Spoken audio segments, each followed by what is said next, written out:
Hello there. I would like to invite you to enjoy this documentary of sorts on the production of PhilBilly's album Back in the Garage, and a little bit of PhilBilly himself, and perhaps a little bit about the area, because the album is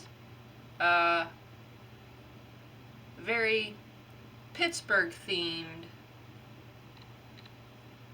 And I'd like to apologize, most of the budget was spent on beer.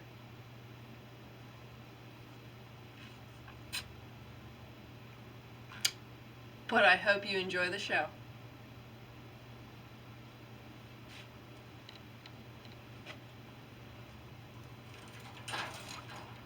Say when. When?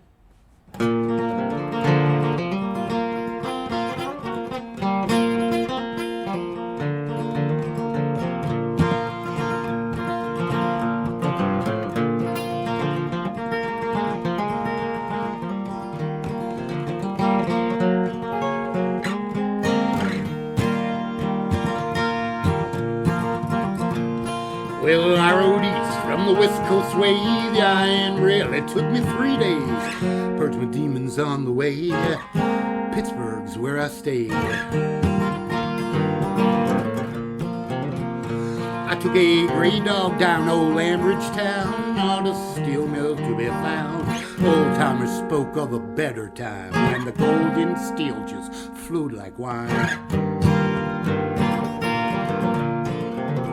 Now they got bars on every corner, churches on the other, and they love football and drinking beer, and they love one another.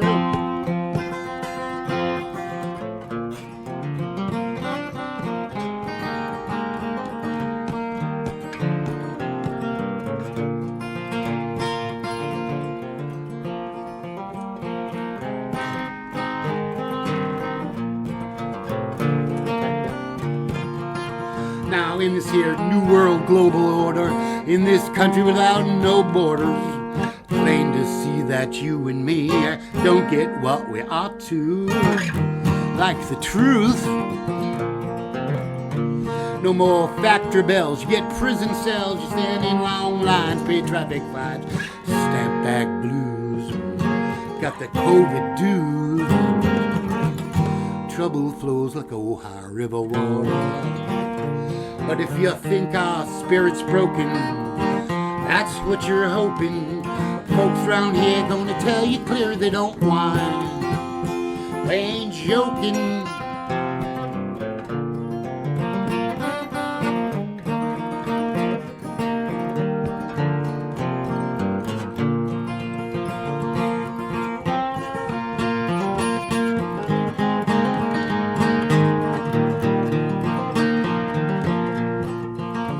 Now, like your daddy's ghost before you, you're gonna do the best you can. Wake up every morning and take that blue-collar working stand. And if that train should take me back home to the Golden Gate in the sand, sing a song about Pittsburgh town and the true American. Yep. There goes that train.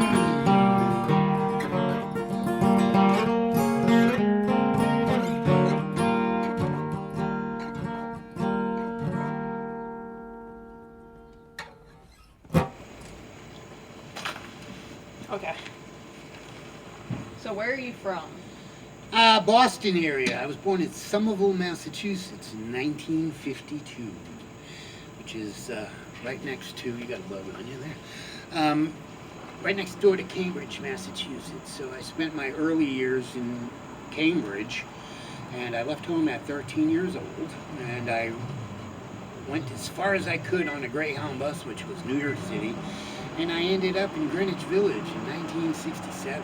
And the next couple of years, I spent my time there learning acting trade at Judson Poets Theater, and I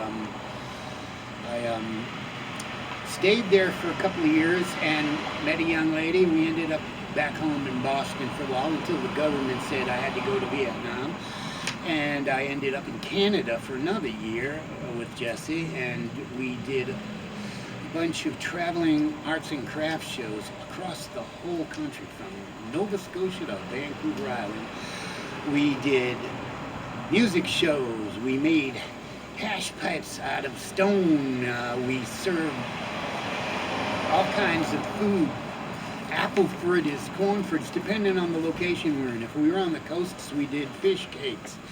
So we did that for a year. We traveled in an arts and crafts show, and then we ended up in California. And for the next 20-something years, I lived in California, where I started playing music there. But I had already been a musician since the age of 5. That is the next question. How did you start performing? I started performing as a child in Boston at the age of 5. I had an act, and I played on my godfather's bar, Macarelli's, in Somerville, Massachusetts, where I sang on top of the bar. I had half Elvis act and a half Frank Sinatra act, and according to my dad, I made quite a bit of coin on the weekends doing that. After that, my little garage bands in Cambridge with Johnny and Stevie, and we learned how to play the blues, and we honed our crafts very early. We'd sit on our beds for hours upon hours in our rooms by ourselves and learn how to play our instruments and stuff. And actually, we were real good for, a bunch of kids and stuff. And I got the acting bug at my high school, Cambridge High and Latin, and we had a great theater department there. And the first play I ever saw was a Shakespearean play, and I definitely knew that's what I wanted to do. So by the time I got to New York City, I was 14, but I knew I wanted to be an actor. And I met some people who became pretty famous after that, television series and movies and all of that, and they gave me a leg up in the trade. So by the time I ended up in California, I was, pretty much used to performing on stage in theater, and then I learned how to work cameras for movies, and I was a featured extra in most of my work and stuff. I never was like a major contender, but I got to act with a lot of big name people, and as a featured extra I got to do scenes with them, and actually I got lines sometimes with them, so that was a great experience for me. What famous people do you know personally? Well, I'm well known for name dropping, but I have met quite a few famous people in my time. Not that they were intimate friends, but I did have several very famous intimate friends. Doris Day was my neighbor. Kim Novak was my neighbor. Ralph Waite was a friend at one time, and who else? Betty White lived in the neighborhood with her husband Alan Ludden. I met Elizabeth Taylor. The list goes on. PhilBilly, who are you? How can I help you? What? How can I help you? Okay. What can I do for you? Who are your heroes? Who are my heroes? Damn. You mean guitar heroes or what? Whatever. Okay. Well, musically, I guess it goes back to, like, one of my first guitar heroes ever was Pete Townsend. And I actually had a shrine to him in the room. And I could never figure out how he played guitar, because he played guitar so different than the other guitar players. But then through the ages, as my music matured and I started playing other things, I got a lot of different heroes. Of course, Eric Clapton in my day was one. I appreciated Jimi Hendrix, but I didn't think he was as stellar as some of the others. Most certainly Les Paul, one of my heroes. Brian Eno, or Robert Fripp, those guys, they were guitar players, okay? But I gotta say, as far back as Les Paul, and there were a bunch of early guitar players back in the day. Elvis was not one of them. He was a terrible guitar player. But mostly studio players. I really loved some of the old studio players, man. In fact, I do some numbers from a couple of the studio players. The old Wrecking Squad guys, even Glenn Campbell, he was a fantastic guitar player. So I had, multitudes of heroes, but the one I followed most all my life, and to this day, was Pete Townsend. And he was the one that I stole my style from. And now I'm old and I don't sling an axe on stage in front of big amps anymore, but I definitely still appreciate his acoustic work and his intricate chording and stuff that he uses on all of his stuff. And he's an old man now too, so I appreciate him. He has to sit down and play too, so he's still my hero because he's still playing and shit. So that's it.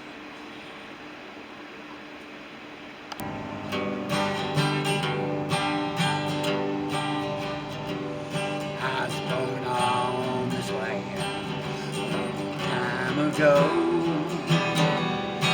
where they knocked down the timber and stripped mined all the coal. And the rose in the morning forever light to go down in that dark hole and come back tonight. I was born on this land, mountain's my home, and she holds me and she keeps me and they took everything. Now they're gone, but I'll die on this mountain. This mountain's my home. Now I was young on this mountain. Now I am old, and I knew every holler, every cool swimming hole. One night I woke up to find that my childhood was over. I went into mine. I was born on this mountain, was my home, and she holds me and she keeps me from worrying and home. Well, they took everything. Now they're gone, but I'll die on this mountain. This mountain's my home.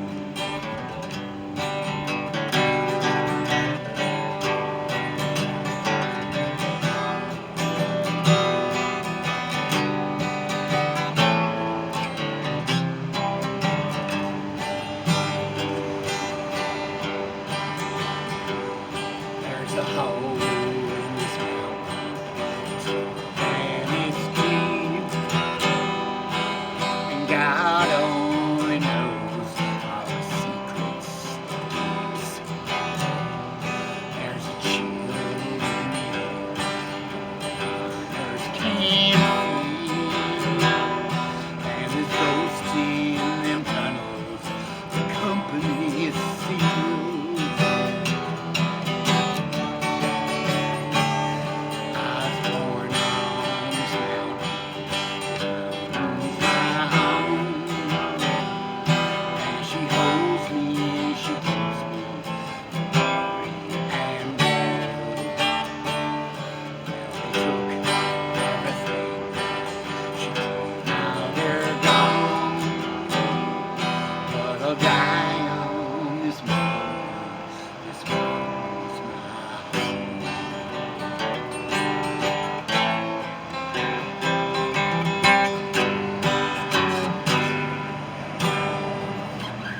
That's a song by Steve Earle, and it's particularly important to this area because it illustrates the industries that came in and devastated this area. And the reason I'm singing it is because this is a prime example here of what happened in America. This was the third largest, one of the third original shopping center in the United States. Prior to this, the concept was, mom and pop stores, the butcher, the baker, the fishmonger. And this was the third built shopping center in the United States. And it was a glorious sight if you had been there then. I first came here in '80. This place had maybe 200 stores, clubs, dance clubs, record stores, big supermarkets, big furniture store, all kinds of activity. And I'm told that the lines to get into this place were miles long when this first opened. It was a big thing. Now, if we were to pan around this whole shopping center, half of it's been knocked down, and there are only 4 or 5 businesses left here, and there are probably 100, 120 empty storefronts. This is the local tonsorial parlor. It is owned by my niece. It's one of the last businesses here, and she struggles to keep going. And this is indicative of what's happening all over the country. And we hope that the CD will address some of those issues in song. So, thanks for tuning in.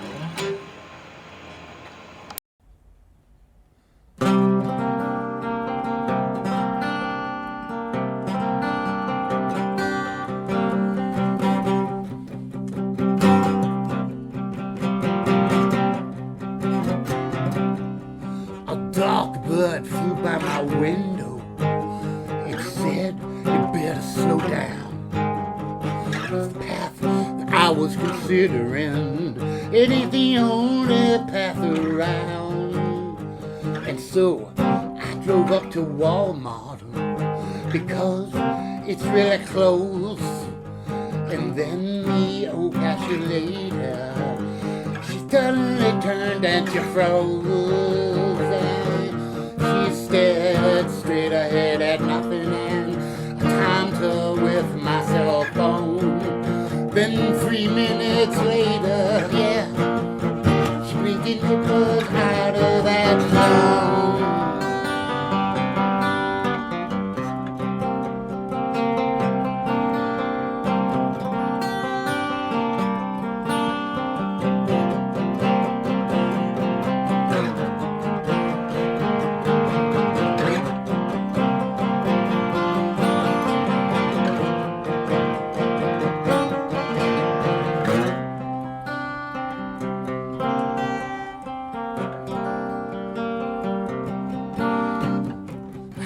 Many prophetic dreams, yeah, they all used to come true.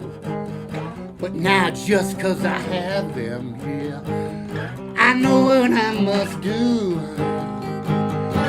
Everybody's got their theories about what madness means.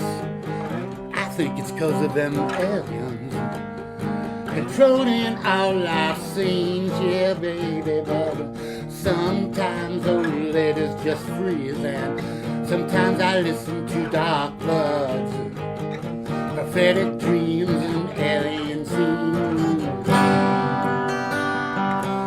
are hard to express in words.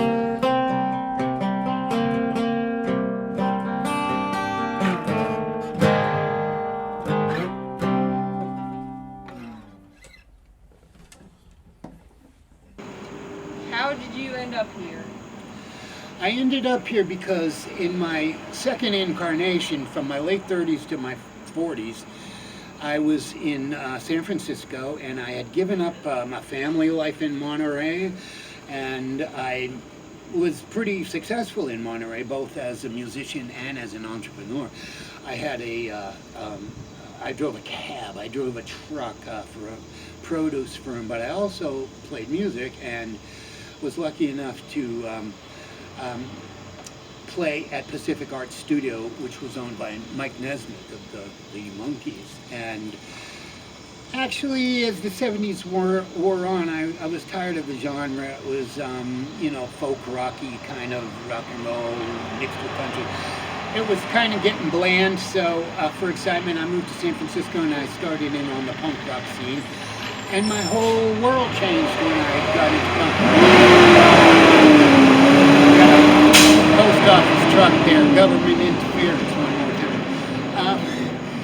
So the punk rock scene kind of was very wild, but very creative, and I enjoyed it. Of all the genres that I was in, I enjoyed that genre the most. It was the most creative. Plus, I loved all the people. They were avant-garde in their thought forms. We were anarchists. The music was wild and free, but so was the lifestyle. And the lifestyle brought me down to the point where I ended up as a heroin addict, a methamphetamine addict, a garbage can.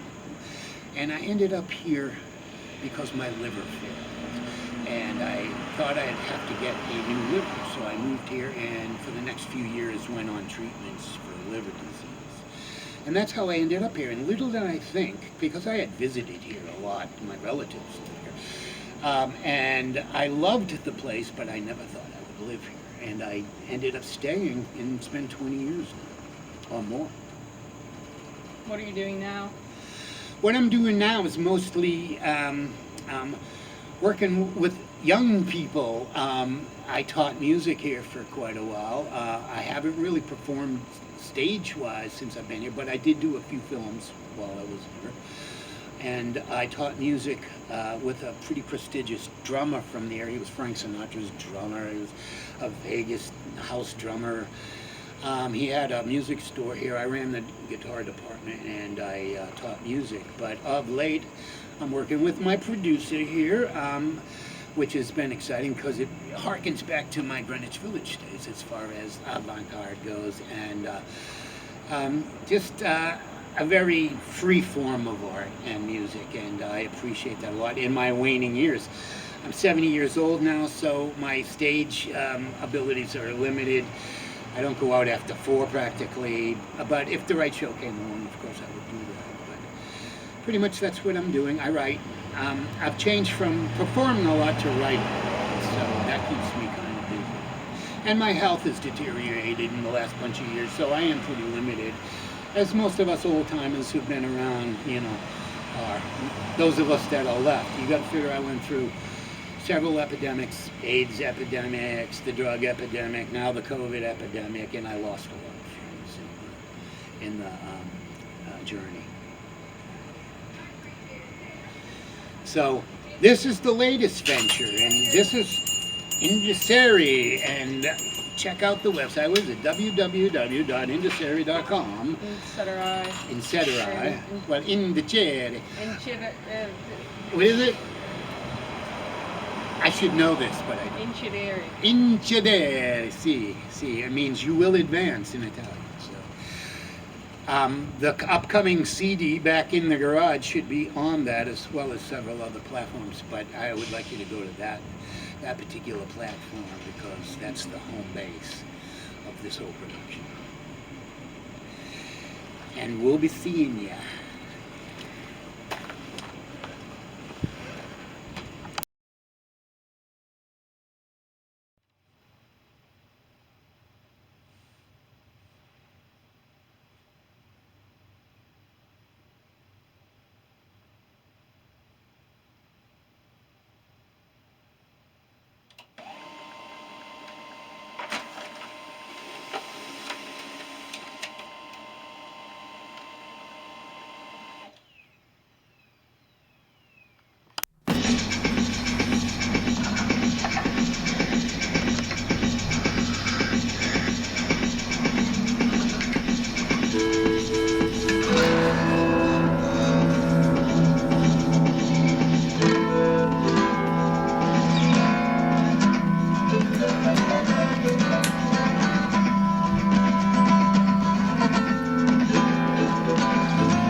Last breeze blows through the trees, a dark and fiery breath, and all we are or could have been surrenders unto death. There's now no time to realign the systems madmen made, to alter all things natural and destroy all the slaves. The valiant few who fought the fight will be the last to view. The dying sun, nowhere to run, for horsemen ride on through. They poisoned all that God had made. They made the world synthetic. And now we stand to watch the end and whimper most pathetic. But wait, they cry, this can't be true. It isn't as it seems.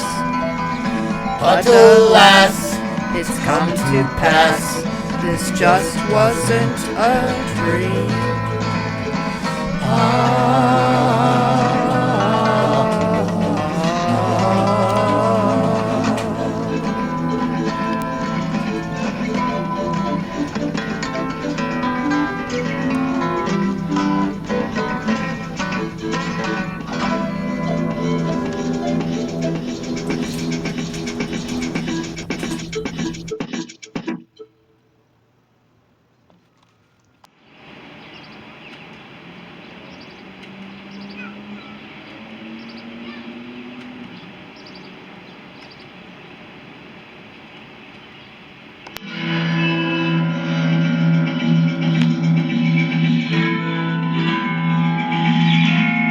If you're gonna take photos of me, put a shirt on. I wasn't as heavy as I am now, but you know, you don't want waddle, you want chin line, you gotta cheat to the camera, you know? That's what, you know, I mean, drag queens taught me how to work the fucking camera and shit, you know? Okay, how's the level? Yeah, it's alright. Okay, now we gotta do my vocal level too. Oh, yeah. And I have to come in at a specific point here, you know, to make it all time up right.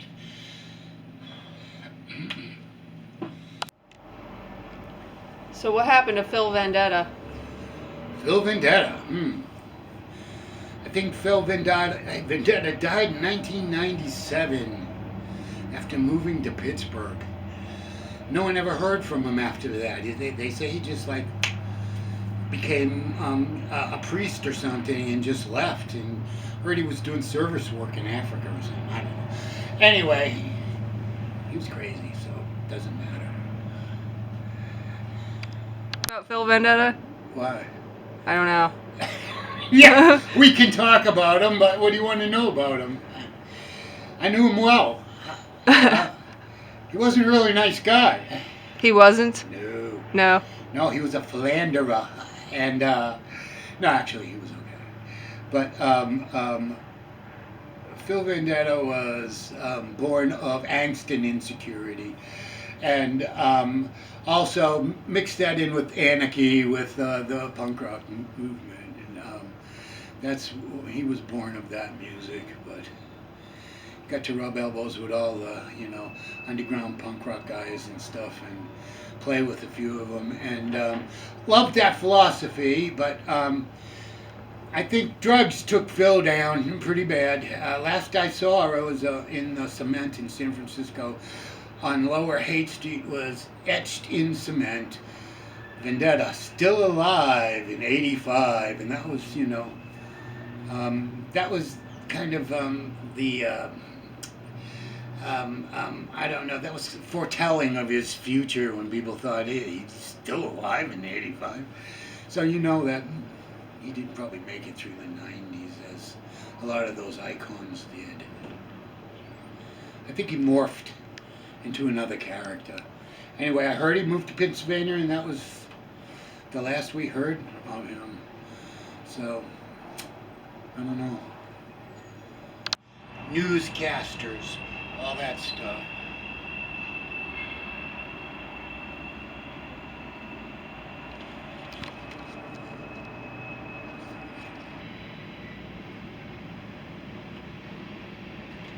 I'm watching Father Ferragamo down here in a rectory.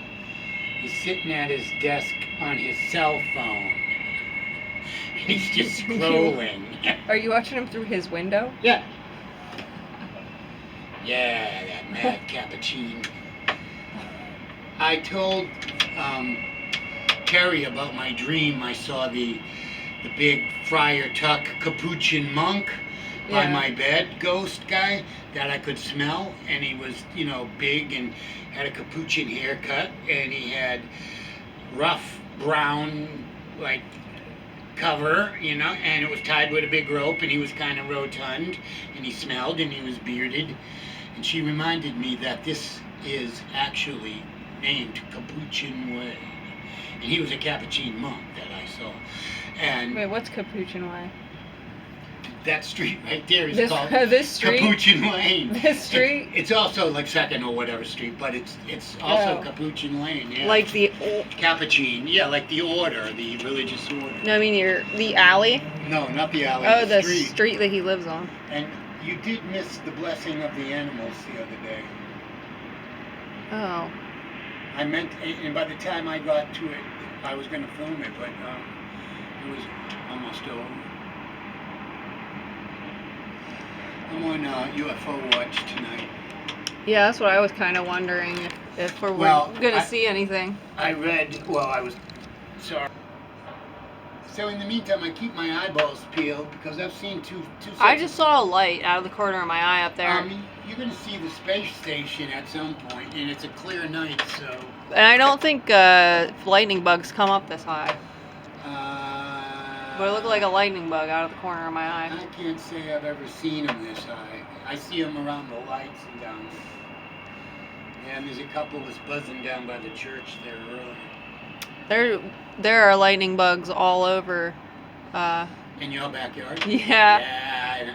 Yeah. I never saw your backyard before until the other day when I drove by to drop off the vegetables and I went that way to go home.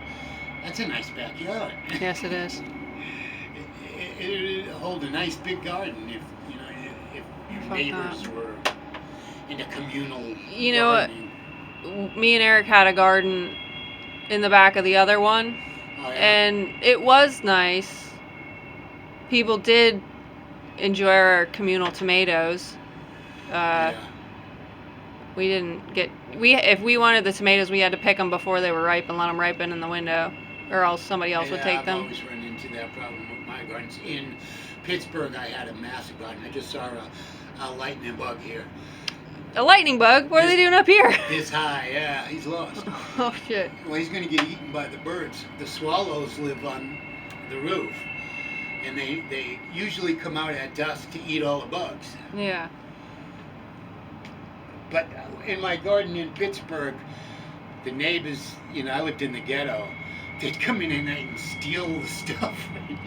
I told them, you don't have to steal it, it's a community garden. Oh. I grow it for everybody. And Yeah. People don't steal zucchinis because they're prickly. in San Francisco, the commune that my friend Jeanette belonged to had a massive garden. So much food that we started a soup kitchen that was all vegetarian and supplied it with all the food they needed. And this was in the Mission District. And this was a restaurant type food kitchen, a soup kitchen where you came, you waited, you got seated by a waiter, and you got waited on, and there was a menu. And women and children were first, indigent women and children, and we had a stage, and we always had live entertainment for like a dinner show and stuff. And it was called cauliflower, like cauliflower, but Yeah. it's cauli. Yeah. It was cauliflower, and it went on for years, man, years and years. And that little garden in the middle of San Francisco grew so much stuff that we could help not only the soup kitchen but feed a lot of the poor neighborhood. We lived in the Mexican section, you know, and it's one of the things I miss about here. And I had a massive garden out here for years, but it was just too much to take care of. There ain't enough room. Every time you water it, people would complain because the water dripped down. You know? And when I put that one there, I watered all my plants with fish emulsion, and it all dripped down. Yeah. Well, it drips right in the doorway where people come in. And it's like stinky, you know. So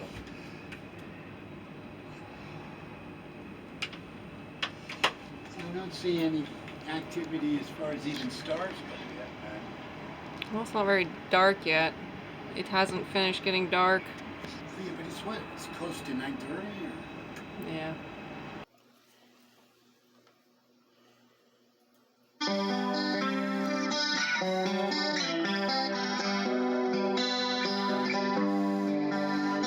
Sad girl, the color has left your eyes. Dull gray is the color of pain when it dries. Her world is a palette beyond what others see. Expressions done in abstract from beyond reality.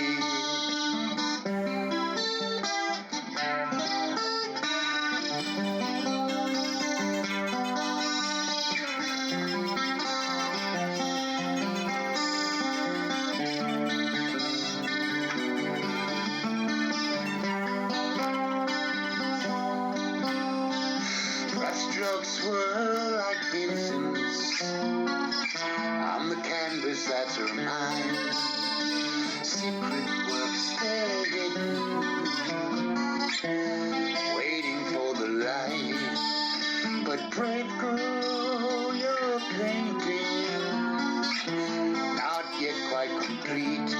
But in time, light will shine with color ever more deep.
Well, 10 years after I'm dead, you know? Yeah. And you so, go, that motherfucker. So let's, I knew he was trouble.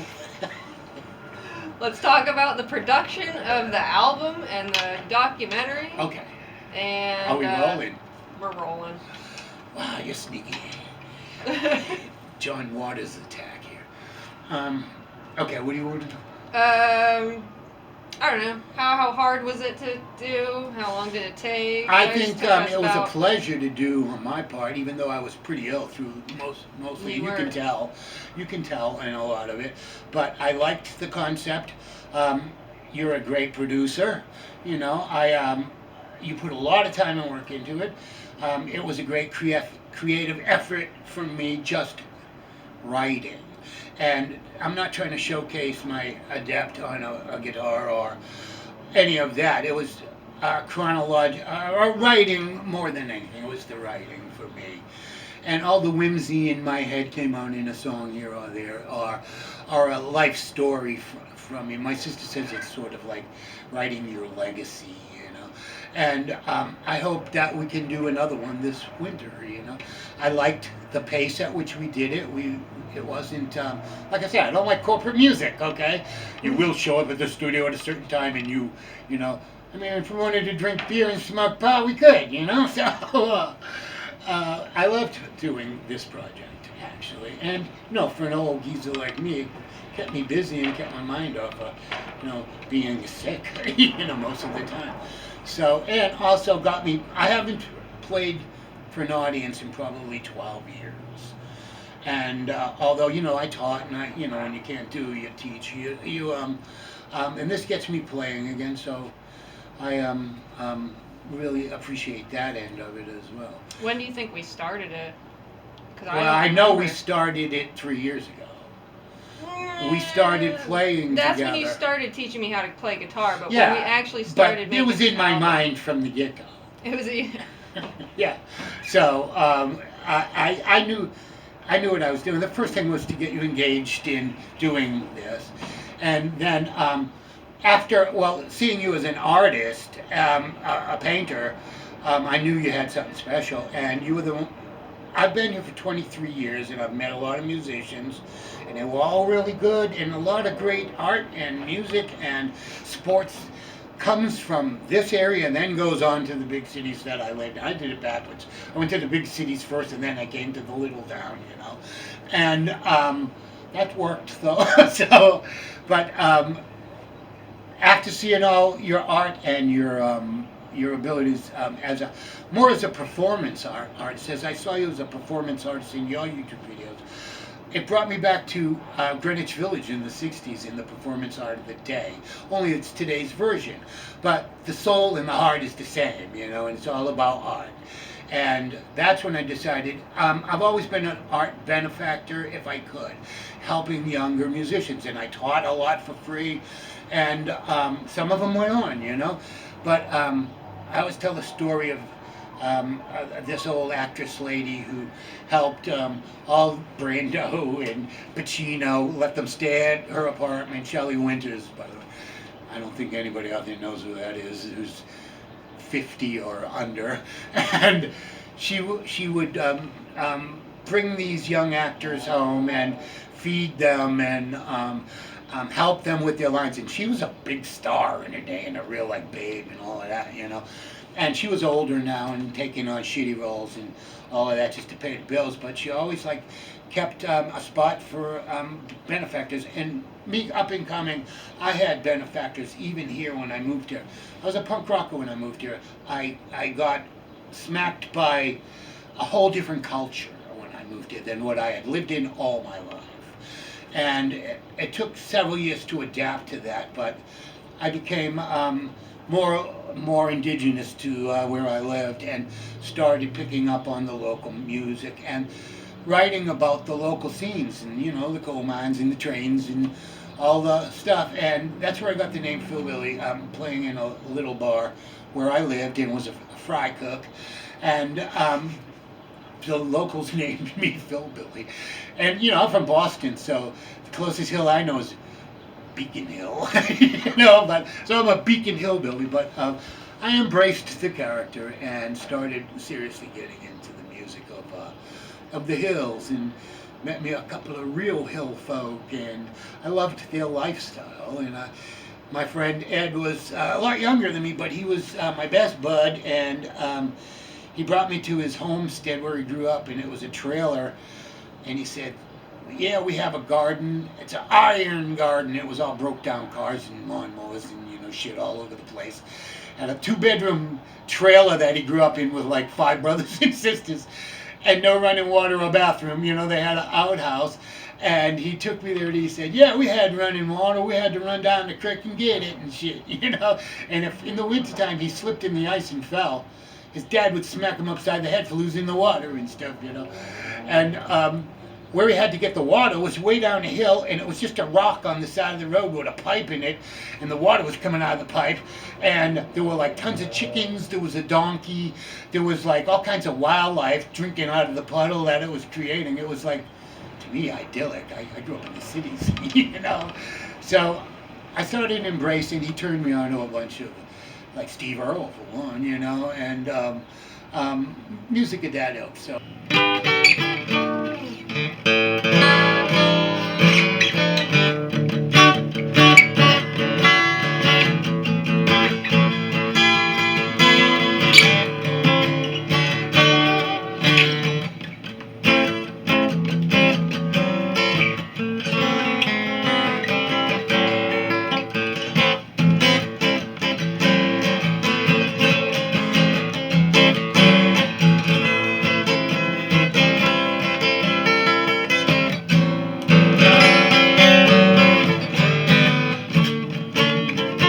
Whoops.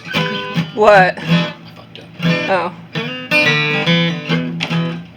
Did we do Gig It? Yeah, we did. What?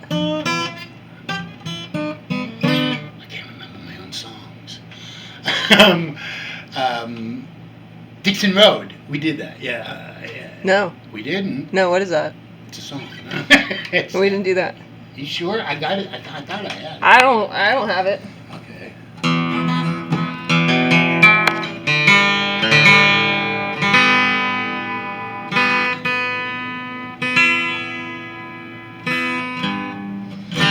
We don't necessarily have to use any of these. This is just, if there's one on there that you think we could redo and do better, I will. Dixon Road, okay.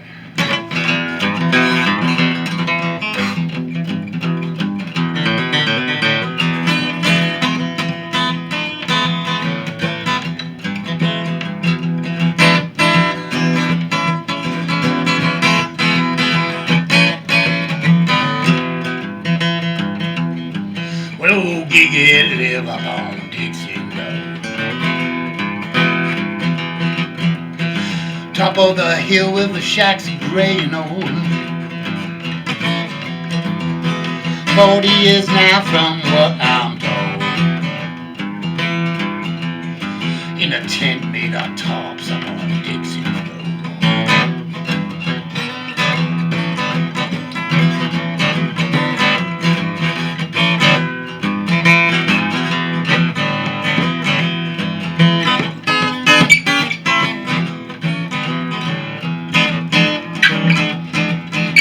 He walked that hill in the rain and the snow. Got your rich, fancy white folk down below, driving fancy Lincoln cars. They drinking Starbucks coffee bars. Old Giggy live up top amongst the stars.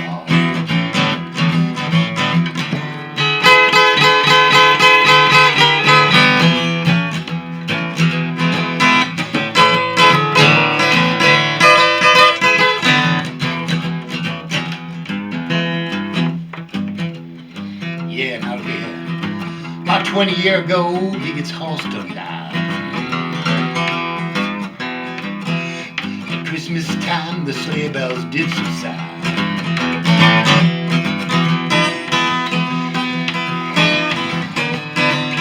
Old Leonard said that's just the way it goes. Lord, give and take up on Dixon Road.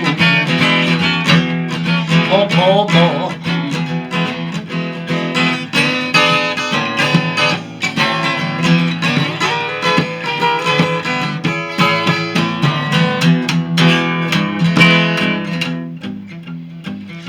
From up on top, up on Giggett's Hill. Down below live the towns and the mills. They shine like jewels, all bright and bold. Up on top, up on Dixon Road. Who's the poor, poor boy now?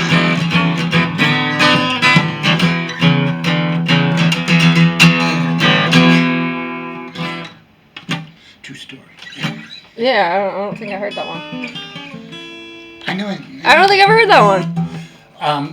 Giggett was this huge bear of a black man that walked around in Sewickley, Pennsylvania. He was like the village idiot to the rich white folk down there.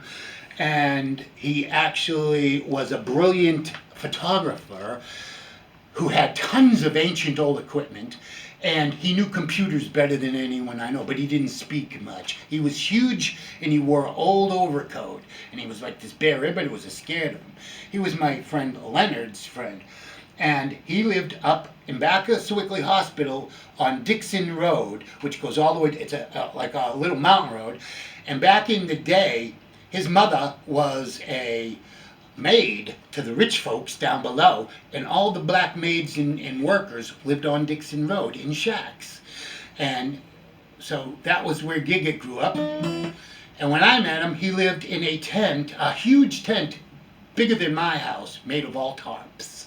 He had a kitchen, a bathroom, everything under tents like a circus. And he lived up there. And eventually, he used to walk up the mountain road every day and come down to Sewickley and be the village idiot or whatever they thought of him. Anyway, he was a brilliant guy. And he's still alive.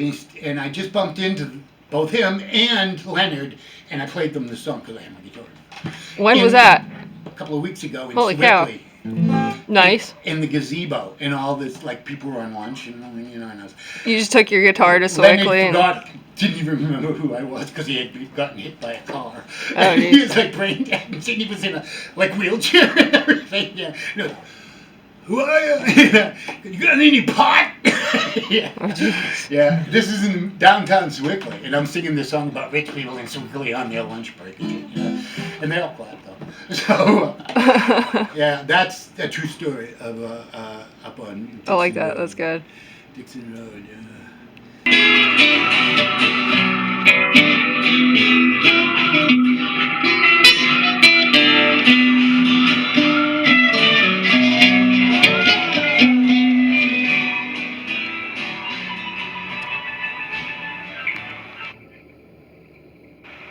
Actually, it was called Ballad of a Thin Man.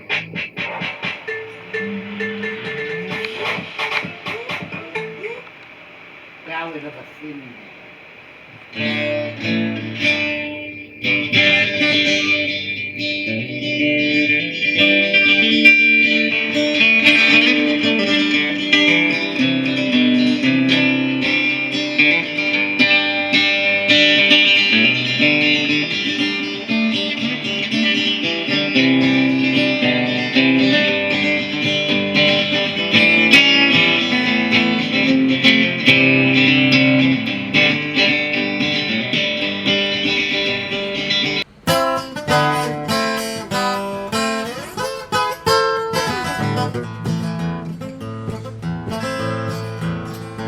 I ain't making no predictions. I ain't saying this or that. I ain't talking like I know shit or if the world is flat. And I don't care no more about politics. They all are just the same. Immoral, greedy little folks who play the power game. Well, this world don't even turn the same as when I was a boy. You got people walking around in stratosphere as they place the joy.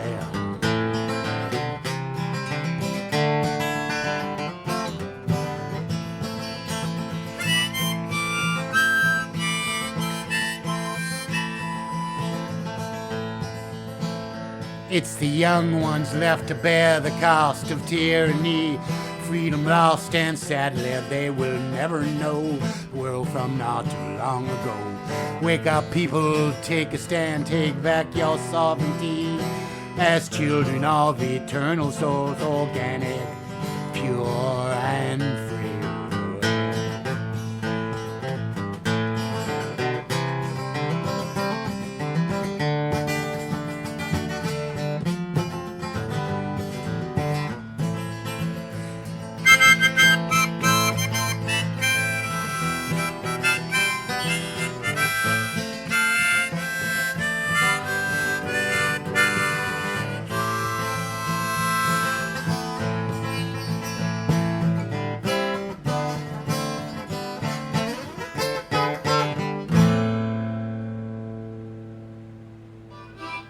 Yeah, that's smooth.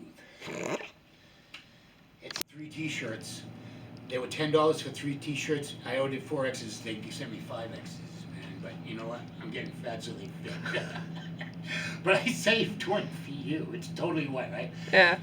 It's like a 90. It would be a 90 on you, you know. But it's cool. You could paint it, right? That's true. Yeah, you could do like. My roommate used to do this. Throw them on the wall and fucking paint them and shit. Mm-hmm.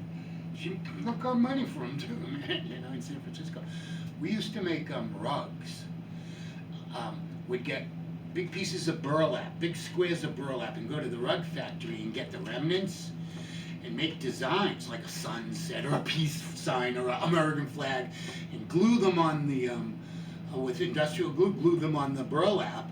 We made rugs like way bigger than we made huge rugs and stuff, and sold them for like a lot, you know. And so, but after a few years, the glue would, you know, go on.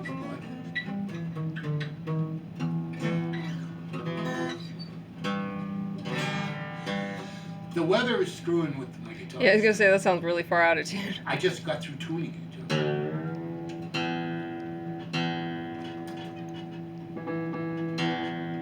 I just tuned it to this thing not 20 minutes ago, and it's already out of whack.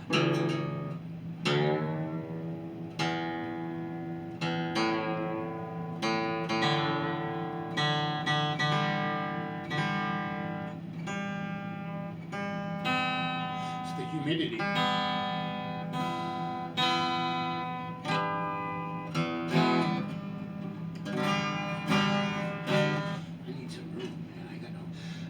I'm gonna sit out here to play guitar because I'm cramped in here. I can't get my shit together with all there. How's your levels? Good. How's my voice? Well, the best years of my life, they lay ahead of me. Good? Yeah. Everything in there? Okay. A 1, a 2, a 1, 2, 3, 4.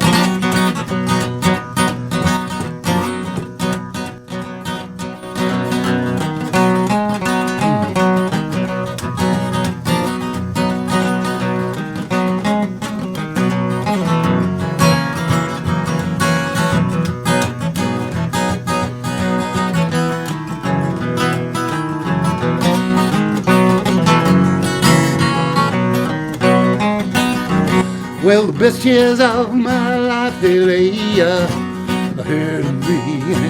Having worked through all the heartache and the strife. Looking back in the rearview, that's my memory. Find that I'm now happy with life.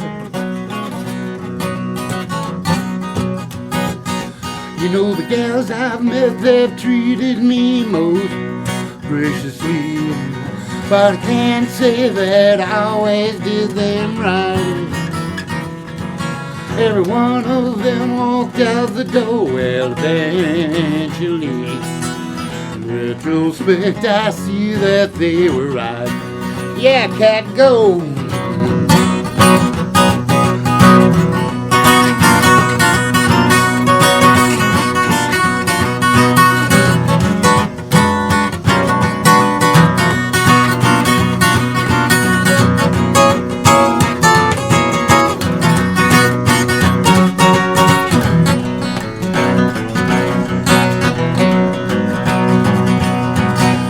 Ramble across this line quite aimlessly. I partied through most years of my life. Well, I've seen more than my share of life's misery, but there's a silver cloud behind the pain and strife.